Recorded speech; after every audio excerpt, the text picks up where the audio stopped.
अज़ीज़ान मन, आपको आपके भाई आदिल राजा का सलाम पहुँचे। मैं आपको सोल्जर स्पीक्स के ऊपर खुश आमदीद कहता हूँ। आज हम बात कर रहे हैं मुराद सईद की नई किताब के ऊपर चलने वाली गुफ्तगू के ऊपर। लोग कह रहे हैं कि क्या मुराद सईद ने ख़ुद किताब लिखी है, क्या मुराद सईद ISI की कैद के अंदर हैं, क्या मुराद सईद ने जो बातें लिखी हैं वो दुरुस्त हैं। देखिए, असल में इस गुफ्तगू के पीछे जो पावर पॉलिटिक्स है वो किताब से भी ज़्यादा बड़ी गुफ्तगू है। और मैं इस व्लॉग के आखिर में, मुख्तसर से व्लॉग के आखिर में, आपको मुराद सईद के वेयर अबाउट से मुतल्लिक जो मेरे पास मालूमात है वो भी दूंगा कि वो कहाँ पे हैं, किस जगह के ऊपर हैं। बहुत से सवालात के जवाबात इस व्लॉग के अंदर भी आपको जो है वो क्लियरली पता चल जाएंगे, क्योंकि यहाँ सिर्फ़ किताब के अल्फाज की बात नहीं हो रही, यहाँ ये एक बयानिए की जंग है जिसको नैरेटिव वॉरफेयर कहते हैं। PTI का जो इकोसिस्टम है इस वक्त माइनस इमरान ख़ान जो चल रहा है, वो पूरे के पूरे सोशल मीडिया के ऊपर एक तरफ तो लोगों को कहने के ऊपर मजबूर कर रहा है कि इमरान ख़ान अकेले खड़े हुए हैं, जिसमें कोई शक नहीं है, और दूसरी तरफ सवाल उठ रहा है कि मुराद सईद अब क्या एक्सपोज़ करना चाह रहे हैं जो पहले नहीं हो सका, और किन को मिरर दिखाना चाह रहे हैं, किसको आईना दिखा रहे हैं, और उनको दिखाने की इजाज़त किस तरह मिल गई जब इमरान ख़ान को बात करने की इजाज़त नहीं है, तो मुराद सईद किस तरह बात कर रहे हैं। मैं यह एक चीज़ जो है वो क्लियर कर दूं पहले कि मुराद सईद के हवाले से क्या वो हाइडिंग के अंदर हैं, उनके इन्फ्लुएंस के हवाले से, उनकी जो सियासी इस वक्त एक्टिविटी है उसके हवाले से डिस्कशन होती रहती है। कुछ रिपोर्ट्स के मुताबिक उनका अभी भी खैबर पख्तूनख्वा की हुकूमत के ऊपर एक इन्फ्लुएंस मौजूद है, और कुछ मेरी ज़ाती इतलात हैं, मेरे ज़ाती सोर्सेज़ के ऊपर जो मैं आपको ज़रूर बताऊँगा। लेकिन यहाँ पे ये जो रीसेंट डेवलपमेंट्स हुई हैं उनका PTI प्लेटफॉर्म से मुसलसल बहुत सी स्टेटमेंट्स मुख्तलिफ आ रही हैं। आपने देखा है लोग अपनी गवाही दे रहे हैं, जिस तरह फवाद डब्बू वगैरह अपनी गवाही दे रहे हैं, तो उसके ऊपर भी बात करते हैं। लेकिन मेरी नज़र में ये जो किताब के ऊपर इस वक्त बातचीत चल रही है, इसको समझने के लिए 3 चीज़ें आपको समझनी होंगी। पहली, इमरान ख़ान की जो सोलो रेजिस्टेंस कि ख़ान अकेला खड़ा हुआ है, ये जो बयानिया है इसको आपको समझना होगा। दूसरा, इस्टेब्लिशमेंट का असल गिला क्या है, एप्रीहेंशंस क्या हैं, इमरान ख़ान से डरे हुए क्यों हैं वो। और तीसरा, PTI के अंदर जो लोटे हैं टर्न कोर्ट्स, और वो कैसे इस सिस्टम के लिए एक यूज़फुल टूल्स का किरदार अदा कर रहे हैं, टूल बने हुए हैं उसके लिए। सबसे पहले इमरान ख़ान अकेले क्यों खड़े नज़र आते हैं, इसके ऊपर बात कर लेते हैं। अज़ीज़ान, इमरान ख़ान की किताब जो है जो वो तो जब आएगी तो आपको बताएगी, लेकिन मुराद सईद की जो किताब आई है उससे ये बात वाज़ेह है कि इमरान ख़ान का सबसे बड़ा जो जुर्म है वो करप्शन या सियासत नहीं है।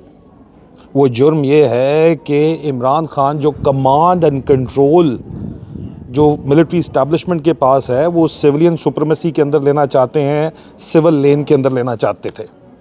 That was his biggest crime. ठीक है जी।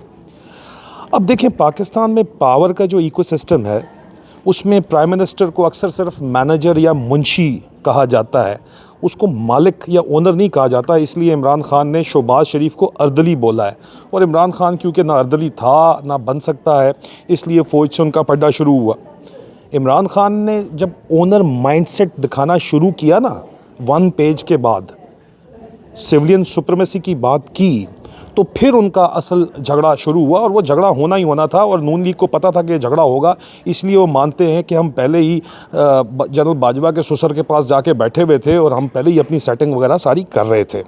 अब जब यहाँ पे क्रैकडाउन की बात आती है, और क्रैकडाउन हुआ जब इमरान ख़ान ने अपना ओनर माइंडसेट दिखाया, और इमरान ख़ान ने बताया कि बच्चों मैं तुम्हारा चपरासी नहीं हूँ, ठीक है, मैं तुम्हारा अर्दली नहीं हूँ, तो फिर PTI के अंदर से बहुत से लोग जो हैं वो जो कल तक नज़रियात की बात करते थे, आइडियोलॉजी की बात करते थे, फवाद डब्बू जैसे, जिनको मैं बार बार चौधरी फवाद के बारे में आपको बताता रहा हूँ, और उसके साथ बेतहाशा लोग हैं सारे के सारे, तो आप जो कल तक आइडियोलॉजी की कसम खाते रहते थे वो सारे के सारे जो है वो चोर दरवाज़ों की तलाश के अंदर लग गए।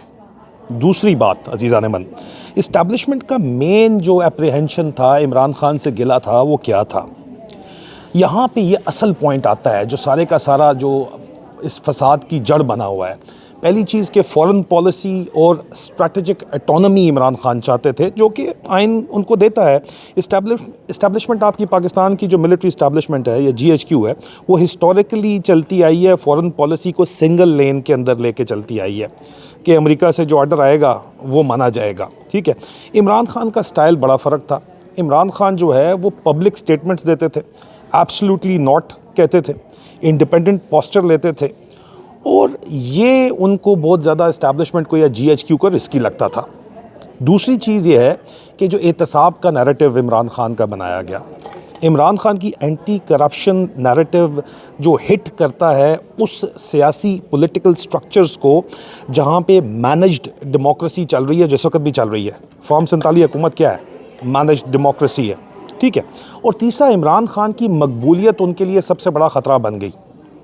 इमरान खान की पॉपुलैरिटी, उनकी मकबूलियत ख़ास तौर के ऊपर अर्बन मिडिल क्लास में और यूथ के अंदर, नौजवानों के अंदर मिलिट्री इस्टेब्लिशमेंट के लिए एक एग्जिस्टेंशियल थ्रेट बन गई थी, जो कि इस वक्त भी बनी हुई है। क्योंकि पॉपुलैरिटी का मतलब क्या होता है कि ऑर्डर्स का रेजिस्टेंस इमरान खान कर सकते थे, उनके साथ लोग खड़े हुए थे। और चौथी चीज़ इसमें सिविल मिलिट्री बाउंड्री थी कि इमरान खान ने कहा कि यार बस ठीक है, फ़ौज को भी साथ लेके चलना है। इसलिए ट्रॉयका के अंदर एक तरफ बाजवे को बिठाया होता था, एक तरफ फैज़ हमीद को बिठाया होता था, और ख़ुद जिस तरह मैं इस वक्त सर्दियों की धूप एंजॉय कर रहा हूँ, इसी तरह वो सर्दियों की धूप प्राइम मिनिस्टर हाउस के लॉन में एंजॉय कर रहे होते थे और तस्वीरें अखबारों में छप रही होती थी। लेकिन इमरान खान ने वहाँ बैठ के ये कहा कि यार तुम बाउंड्री रखो, अपनी बाउंड्री में रहो, हर जगह जो है ना लुच तलने की ज़रूरत नहीं है। लेकिन फ़ौज जो 1947 से हर जगह लुच तलती आई है, उसने तो लुच तलनी थी। तो यहाँ पे सबसे बड़ा मसला बना। लेकिन तीसरी चीज़, PTI के अंदर जो लोटे हैं, टर्न कोट्स हैं, उनका किरदार इमरान खान की पीठ के अंदर छुरा घोंपने के लिए और अंदर से PTI की कंट्रोल डेमोलिशन करने के लिए कलीदी किरदार था, जो कि मुराद सईद की किताब बड़ी क्लियरली इसके ऊपर वजाहत दे देती है। और यहाँ पे बिल्कुल सीधी बात मैं करूँगा, कोई भी ढकी छुपी बात नहीं करूँगा। अज़ीज़, जब किसी पार्टी को तोड़ना होता है ना मिलिट्री इस्टेब्लिशमेंट, तो हमेशा मीर जाफ़र और मीर सादक का इस्तेमाल किया जाता है, जो गोरे ने इस्तेमाल किया था वही इस्तेमाल किया जाता है। ठीक है, अंदर से लोगों को इस्तेमाल किया जाता है, जिस तरह PTI के अंदर से लोगों को इस्तेमाल किया गया। PTI में आपने बड़ी क्लियरली देखा कि कुछ लोग जो है वो कहते हैं हम प्रेशर के अंदर हैं, गोबर खान टाइप के ना, हमारे ऊपर बहुत प्रेशर, हम क्या करें। राजा सलमान अकरम भी यही बात करते हैं। कुछ लोग डील की तलाश में होते हैं कि साढ़े नाल कोई डील मुका लो, ठीक है। और कुछ लोग सीधा जो है वो पहले से ही फवाद चौधरी जैसे और फैसल वारवड़े जैसे इस तरह के लोग होते हैं, जो पहले से ही प्रोजेक्टेड होता है कि यार ये तो अंदर ही इमरान खान की पार्टी के अंदर जो बैठे हुए थे या बाकी पार्टियों में, ये फ़ौज के नुमाइंदे के तौर के ऊपर बैठे हुए हैं। और ये इमरान खान की बहरहाल इस मामले के अंदर गलती तो है, इसमें तो आप माने या ना माने, लेकिन इमरान खान तन्हा खड़े उनको नज़र आया, उन्होंने हर किसी को ट्राई किया। इमरान खान ने जिसको पार्टी का ब्रेन का वो भाग गया, जो पार्टी का फाइनेंसियर था, ATM मशीन के लाता था, वो भाग गया फ़ौज के साथ। मतलब जिसके ऊपर भी इमरान खान ने जिसको अपना वसीम अकरम प्लस बोला, वो जाके भाग गया। 4 वज़ीर आला लगाए, 3 भाग गए, और चौथा जो है इमरान खान की बहन को जो है कहता है MI की एजेंट है। तो यहाँ पे तो ये मसले हैं, और इनके इस्तेमाल के ज़रिए मैं यहाँ पे ख़ास तौर के ऊपर फवाद चौधरी जैसे लोगों का जिक्र करूँगा, जो जेलम के नाम को बदनाम कर रहे हैं कि जी मार्शल बेल्ट है इसलिए फ़ौज के थले लग के रहना ज़रूरी है। फ़ौजी खुद नहीं लग के इतना थले रहते जितना फवाद डब्बू खुद रहता है, ठीक है। तो जिन लोगों के ऊपर PTI सपोर्टर्स लंबे अरसे से बैक स्टैबिंग, मीर जाफ़र, मीर सादक होने का इल्ज़ाम लगा रहे हैं, बयानियाँ बना रहे हैं, उन्होंने दरअसल जो है वो सैबोटाज के जो एलिगेशंस उनके ऊपर लगते चले आए हैं, वो उस कैटेगरी के क्राइसिस में जब भी लीडर को अकेला खड़ा नहीं होना होता उसको अकेला कर देते हैं, जो कि चौधरी फवाद ने किया है। वो आपको याद है उसकी फ़िल्म, उसकी तस्वीरें इमरान खान ने भी कहा था भागा किस तरह था, ये ड्रामे किस तरह इसने किए थे, और इस तरह की लाइन लगी हुई है ड्रामा करने वालों की। और फिर मीडिया के ऊपर ये आके जो है रीज़नेबल बनने की कोशिश करते हैं, ट्वीटें करके ये रीज़नेबल बनने की कोशिश करते हैं। तो रीज़नेबल इस तरह तो नहीं बन सकते ना जी, ठीक है। देखिए, इसकी जो फाइनल पंच लाइन है ना, वो ये है कि लीडर जेल में और लोटे TV स्टूडियो में, ये पाकिस्तान की कहानी है, और ये इस किताब के अंदर आपको बताया गया है। यानी पाकिस्तान की पॉलिटिक्स का ये एक क्लासिक सीन है जो हमेशा से चलता चला आया है। और फिर जो पाकिस्तान की स्ट्रेट का इंफ्रास्ट्रक्चर है, पाकिस्तान का जितना भी इस वक्त आपको पता है कि फ़ौज कारोबार चलाती है, बिज़नेस करती है और आर्म्स का बिज़नेस भी करती है, तमाम सीमेंट से लेके दूध तक हर कारोबार के अंदर शामिल है। और इस किताब के अंदर आपने देखा होगा कि मुराद सईद से गिला उन्होंने ये लिखा है कि सबसे बड़ा ये था कि सस्ती सड़कें क्यों बना रहा है। इमरान खान भी बार बार कह रहे थे सस्ती सड़कें बना रहा है। सड़कें बना कौन रहा है पाकिस्तान के अंदर? सब नहीं तो मेजॉरिटी ठेके फ़ौज खुद लेती है FWO के ज़रिए, फ्रंटियर वर्क्स ऑर्गेनाइजेशन के ज़रिए, ठीक है। और फ्रंटियर वर्क्स ऑर्गेनाइजेशन जो है वो बार बार ये जो काम किया जाता है फ़ौज का, ठेके लिए जाते हैं, वो डबल कीमत के ऊपर बनाती है और एक्सपोज हो रही थी, फ़ौज एक्सपोज हो रही थी। तो ये फ़ौज एक्सपोज हो रही थी इस वजह से बार बार, ठीक है। ये मुराद सईद जो आधी कीमत के अंदर नेशनल हाईवे अथॉरिटी, मुराद सईद जो है वो अपना TADA भी नहीं ले रहा था, इस तरह की जो हरकतें थी, फ़ौज बार बार एक्सपोज हो रही थी। और बाजवा जो है इसके ऊपर ज़ाहिर बात है बात कर रहा था। मुराद सईद ने अपने एक्सपीरियंस की बात करनी है, उसने ठीक लिखी है। यानी रोड यहाँ पे सिर्फ रोड नहीं है, फ़ौज का कारोबार का जो नेटवर्क है, जहाँ पे पाकिस्तान के अवाम के पैसे पे 100% टैक्स लेके अपनी जेब में डाल रहे हैं और उसके ऊपर टैक्स भी नहीं देते, वो एक्सपोज हो रहा था यहाँ पे। और काम कोई खुद आके नहीं कर रहे होते, आगे भी ठेकेदार रखते हैं। 2 इंजीनियर बटालियन होती हैं और वो आगे से मजीद ठेकेदार को रखती हैं और कमाती असल में खुद हैं। और ठेकेदार भी जो आगे से रिटायर्ड इंजीनियर कोर के ऑफिसर होते हैं, ठीक है। अब यहाँ पे बुक जो किताब है उसका सबसे ख़तरनाक या कंटेंशियस जोन है। और मैं मुराद सईद की जो किताब है उसका थ्रस्ट ये है कि इमरान खान अकेला खड़ा हुआ था। तो फिर सवाल ये है कि PTI की लीडरशिप ने कलेक्टिव रेजिस्टेंस क्यों नहीं की?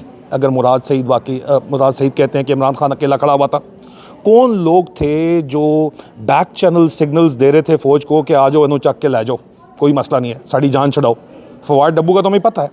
और कौन लोग थे जो पार्टी को मैनेजेबल वर्जन के अंदर कन्वर्ट करना चाहते थे, जिस तरह इस वक्त फॉर्म 47 हुकूमत है। सबसे इम्पॉर्टेंट सवाल ये है कि अगर सिस्टम को इमरान खान से इतनी प्रॉब्लम थी तो फिर प्रॉब्लम इमरान खान की पर्सनालिटी नहीं, प्रिंसिपल था इमरान खान का, नज़रिया था इमरान खान का। और प्रिंसिपल इमरान खान का क्या था कि अवाम ताकत का सरचश्मा है, पावर का सोर्स अवाम है। ये सबसे बड़ा प्रॉब्लम था। और मुराद सईद के बारे में इससे पहले कि मैं क्लोज़ करूं ये बताता चलूं कि मेरी इतलात के मुताबिक मुराद सईद जो है वो बिल्कुल छुपे हुए थे। बड़ा अरसा जो है वो मियांवाली के अंदर रहे हैं और उसके बाद काफ़ी अरसे पिछले तकरीबन 1.5 साल से अली अमीन गंडापुर ने ISI को गारंटी दी हुई थी कि वो एक लिमिट से आगे नहीं बढ़ेंगे। और अली अमीन गंडापुर को ने कहा था कि जी इनको ना हाथ लगाया जाए, इनको एक्टिवली जाके इनके लिए छापे ना मारे जाएँ। लेकिन उसके बावजूद मुराद सईद जो हैं वो एक हद से ज़्यादा बढ़ के एक तो खैबर पख्तूनख्वा में रहे और मौजूद भी हैं, और एक हद से आगे बहरहाल वो नहीं बढ़े। और मैनेज अली अमीन गंडापुर के कहने की वजह से उनकी मशवरे सुन रहे थे। और अब सुहेल आफरीदी के ऊपर उनका बहरहाल इन्फ्लुएंस मौजूद है और वो ISI की बहरहाल कैद के अंदर नहीं है और ना ही उनके इन्फ्लुएंस के अंदर हैं। और किताबें आ जाती हैं, लेकिन किताबें अगर इतनी ही ISI की मर्ज़ी से आती तो ओपनली अवेलेबल होती। तो ओपनली अवेलेबल मुझे तो नहीं हुई, मैं तो काफ़ी देर से इसको ढूंढ रहा हूँ, मुझे तो नहीं मिली। आपको मिल रही है तो कमेंट्स के अंदर ज़रूर बताइएगा। और अज़ीज़, ये सिर्फ मुराद सईद की किताब का इशू नहीं है, ये पाकिस्तान का पावर स्ट्रक्चर का पोस्टमार्टम है बेसिकली। और याद रखें, जो इनकलाब होता है ना जी, वो ट्वीट से नहीं आता, वो डिफेक्शन से आता है। ये बड़ा इंपॉर्टेंट पॉइंट है, इसको याद रखिएगा। और जब तक सिस्टम के अंदर से डिफेक्शंस नहीं होती तब तक लीडरशिप को अकेला करना सबसे आसान टैक्टिक होता है, जो कि इस वक्त किया गया। इमरान खान को अकेला तनहा किया गया, सिर्फ उसकी बहनें इस वक्त खड़ी हुई हैं और उसको भी अली अमीन गंडापुर गुड बॉय आके कहता है, क्या कहता है कि वो MI की एजेंट है। अंदाज़ा करें। आप कमेंट्स में बताएं आपके ख़्याल में PTI का सबसे ज़्यादा डैमेज PTI को किसने किया? PTI के मुखालफीन ने, नून लीग ने, पीपल पार्टी ने, या अंदर से लोगों ने, PTI के अपने लोगों ने PTI को सबसे ज़्यादा डैमेज किया? प्लीज़ ये बताइएगा। अपना ख्याल रखिए, बहुत जल्द दोबारा मुलाकात होती है। खुदा हाफ़िज़।